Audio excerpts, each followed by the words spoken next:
reinvention. Nevadans excel at it. From mining booms to gambling halls to the recent emergence of tech industries across the state, Nevada is familiar with reinvention. It's in our blood.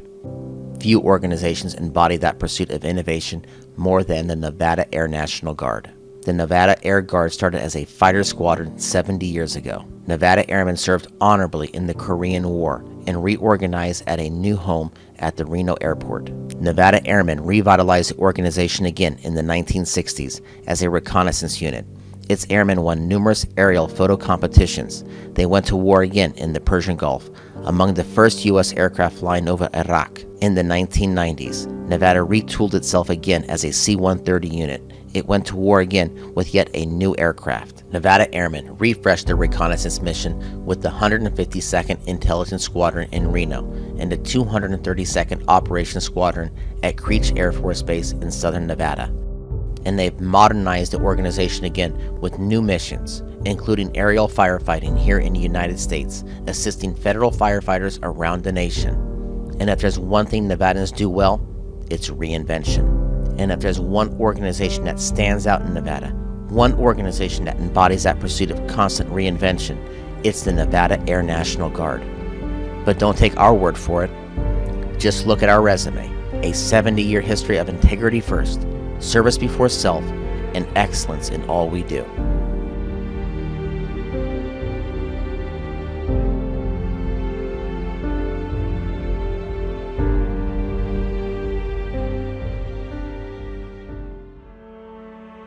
The Nevada Air National Guard was born when the 192nd Fighter Squadron gained federal recognition on April 12, 1948. The unit flew P-51 Mustangs out of the airbase instead, north of Reno.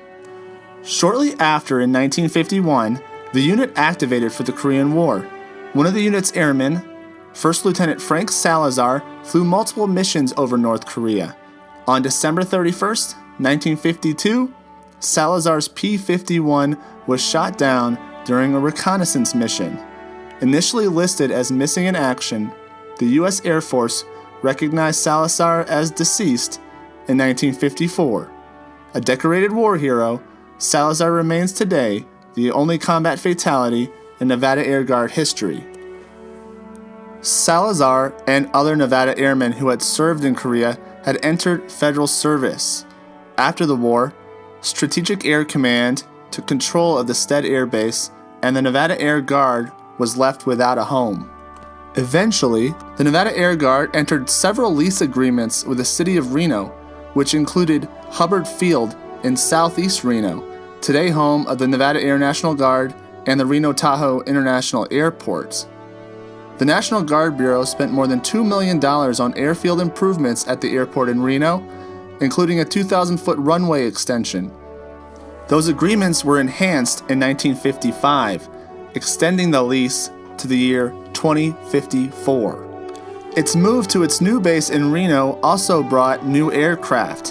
In 1955, the 192nd converted from a fighter-bomber squadron to a fighter-interceptor squadron flying F-86 Sabre jets. The Nevada Air Guard maintained aircraft on 24-hour alert for coastal defense flights.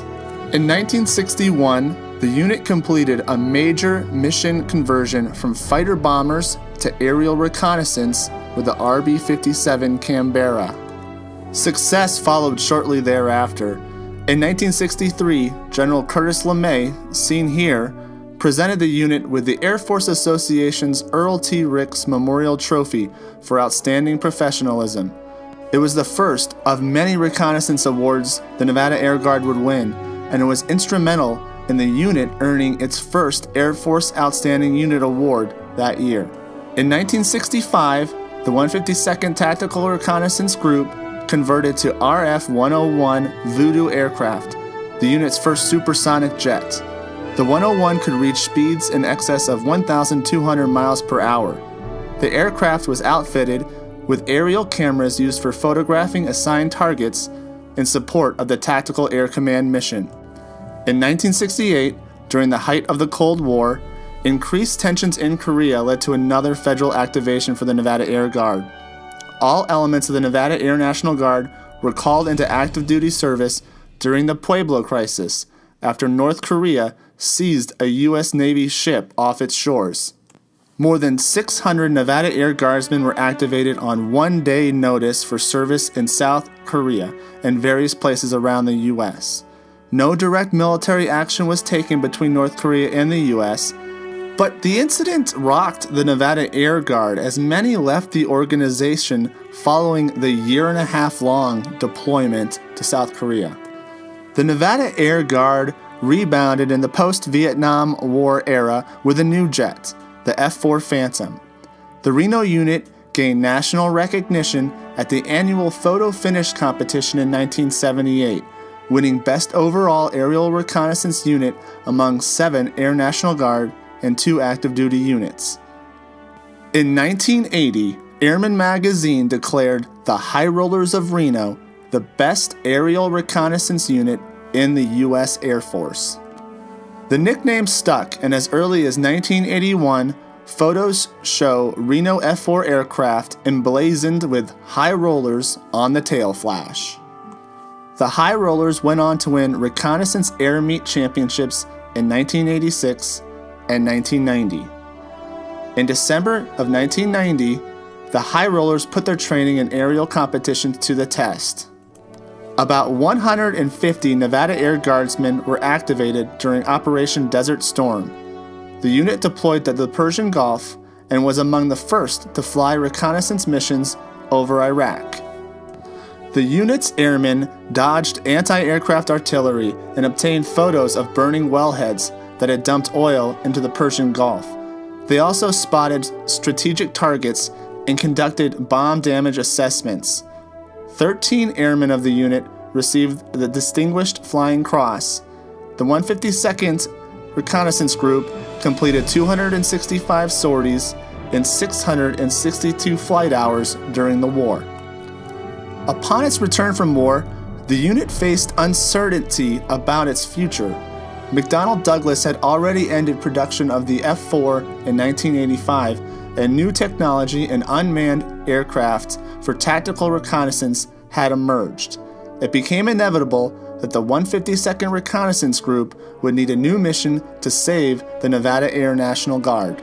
Initially, many wanted to convert to F-16 aircraft to keep fighter jets at the base. However, Nevada Air Guard leadership and the National Guard Bureau decided on a conversion to C-130 aircraft for the unit. On September 27, 1995, the last 4 operational F-4 reconnaissance jets in the U.S. military departed the base in Reno. Even with the conversion, the Nevada Air Guard didn't completely leave its reconnaissance mission. It maintained it in 1994 with the creation of the 152nd Intelligence Squadron.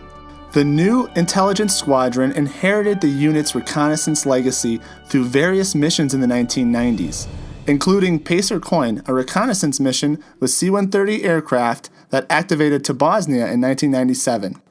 After the Pacer Coin mission ended in 1998, the 152nd Intelligence Squadron had already moved into the unmanned reconnaissance realm with the RQ-4A Global Hawk. It also continued new missions with the C-130, including Scathed View, which conducted aerial mapping and humanitarian relief operations following Hurricane Katrina in 2005. After the terrorist attacks of September 11, 2001, the 152nd Intelligence Squadron was one of the first Nevada National Guard units activated for the war, performing force protection and air base defense around the world. Today, those activations continue for the Nevada Air National Guard's unmanned reconnaissance units, which now includes the 232nd Operations Squadron at Creech Air Force Base in Indian Springs. In the post-9/11 era, the 152nd Airlift Wing also saw its operations tempo greatly increase. This deployment cycle has become the standard for the wing. In addition to its wartime mission in support of the federal government overseas, the 152nd Airlift Wing recently entered aerial firefighting. In 2016, the National Guard Bureau announced that the unit would replace the 145th Airlift Wing of the North Carolina Air National Guard as one of the 4 military C-130 units in the nation flying the Modular Airborne Firefighting System, also known as MAFS, in support of the U.S. Forest Service.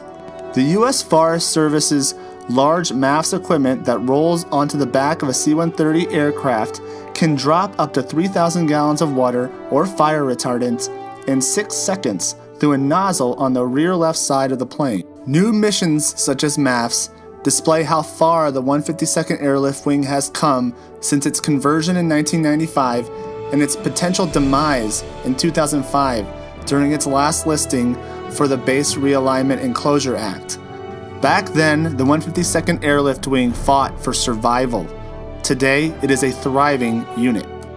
From its beginnings as a fighter squadron to more than 30 years performing reconnaissance missions, to today, with tactical airlift, firefighting, and unmanned reconnaissance, the Nevada Air National Guard continues to reinvent itself. 7 decades of continuous service would not be possible had the Nevada Air National Guard remained a stagnant organization. The Nevada Air National Guard's history with various mission sets and aircrafts includes several examples of reinvention. Time and time again, the Nevada Air Guard has answered the nation's and the state's call, and time again, the Nevada Air Guard has evolved to best serve the citizens of Nevada and the United States of America.